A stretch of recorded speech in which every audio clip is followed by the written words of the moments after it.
Le but c'est vraiment de tout étaler le masque et d'attendre 10-15 minutes. Avant on fait le jaune, après on fait le gris.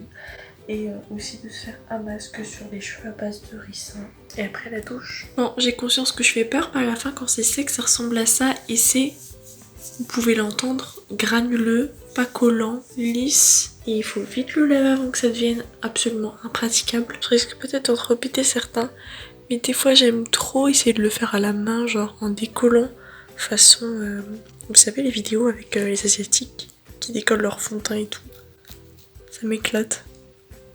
Bon, je vais arrêter ce carnage. Je reçois souvent ces questions, mais je peux te conseiller quelques crèmes qui ont un peu près marché pour moi. Donc pour ceux qui ont vraiment beaucoup d'acné, c'est l'Effaclar Duo de La Roche-Posay qui est pas mal. Ils ont également un nettoyant visage que vous voyez en 3e position. Et sinon, sous mon make-up en général, je mets le Bioderma Sebum qui est le tout dernier sur la photo. Et je vous avoue, le soir quand je me démaquille et que je mets ma crème de nuit, j'aime bien rajouter sur vraiment les boutons qui sont vraiment apparents le Kéracnil du Cré qui est en 2e position. Ils sont vraiment sympas, mais pour moi il y a 3 ingrédients pour vaincre l'acné. Premièrement, bien manger et bien dormir et bien boire. Bon, ça fait 3 choses, mais c'est entre guillemets des habitudes de vie en première position. En 2e position, c'est d'avoir les bonnes crèmes comme celle que je viens de vous citer, plus de l'arbre à thé pour mettre en local.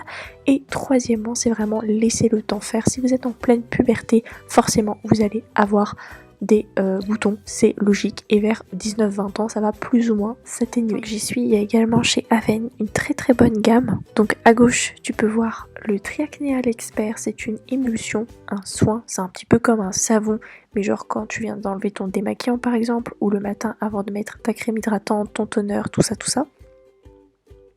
Bon, il est à l'envers, mais également le Cicalfate, qui est une crème réparatrice et protectrice qui est idéale si jamais un bouton a éclaté et que ça fait une petite cicatrice, ou de manière générale les rougeurs et les cicatrices. Et c'est super parce que Avène, comme son nom l'indique, c'est enrichi en eau thermale. Et pour terminer, j'avais complètement oublié de le mettre avec l'autre photo, encore une fois de La Roche-Posay, c'est l'Effaclar mat, hydratant et séborégulateur. Donc c'est tout simplement une sorte de crème anti-brillance, anti-pores dilatés.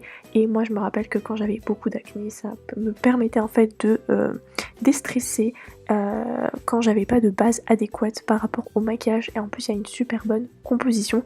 Après il faut mettre le prix, mais vaut mieux prendre des produits de pharmacie non comédogènes que de se diriger vers la grande distribution.